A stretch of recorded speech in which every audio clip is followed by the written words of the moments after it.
Cenab-ı Hak Kur'an-ı Kerim'de Allah'ın evlerini, Allah'ın mescitlerini, Allah'a iman eden,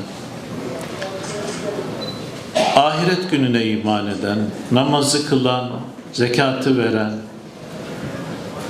ve Allah rızasından başka bir endişesi olmayan, Allah'tan başka kimseden korkusu olmayan müminlerin inşa edeceğini ifade eder.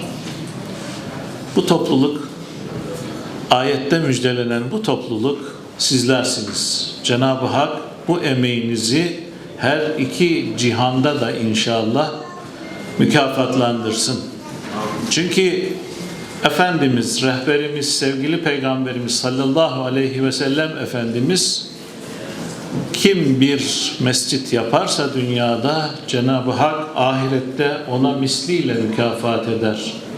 Misliyle bir mükafat verir ve ona cennette bir köşk yapar buyururlar. İslam dininin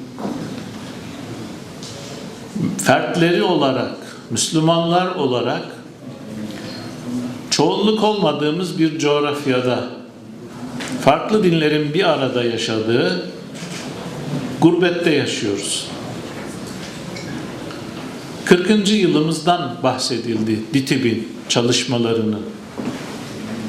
Öncelikle ben bu yolun ilkleri olan 40 yıl, 50 yıl önce buralara gelip bu meşaleyi yakan ve bu topraklarda ayakta kalmak için imanını, ibadetini, ahlakını, dinini temsil etmek adına büyük fedakarlıklara katlanan ilk nesli rahmetle, minnetle, şükranla yad etmek istiyorum.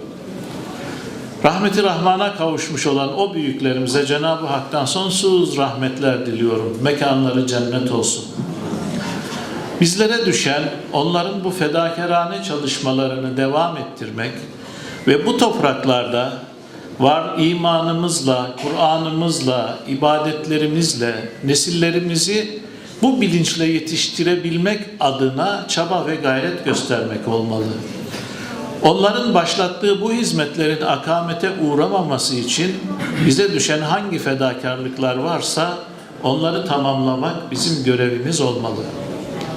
Değerli kardeşlerim, dünya çok farklı bir yere doğru gidiyor. Zulümlerin, savaşların, katliamların yaşandığı bir coğrafya. Önümüzdeki yüzyıl belki daha farklı sonuçlar doğuracak. Teknolojinin, dijital dünyanın, dijital çağın verileriyle karşılaşacağız.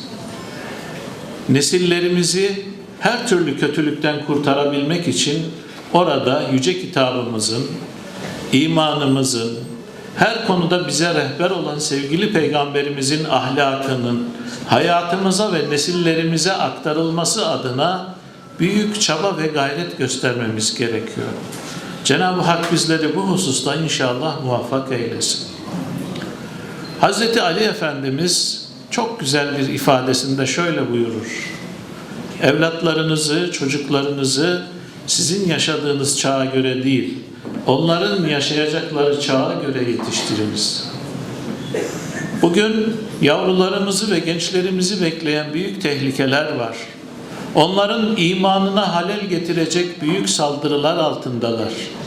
Dolayısıyla biz belki bugün burada bir bina inşa ettik ama buradaki çalışmalarla, buradaki mescidimizdeki, buradaki kültür faaliyetlerimizdeki yaptığımız şeylerle işte bu bilinci ayakta tutmak, yavrularımızı elimizden gitmemesi için bu kültürle, bu imanla, bu ahlakla, ahlak-ı Muhammediye ile yetiştirmenin çaba ve gayretinde olarak bu hizmeti devam ettirmemiz gerekiyor.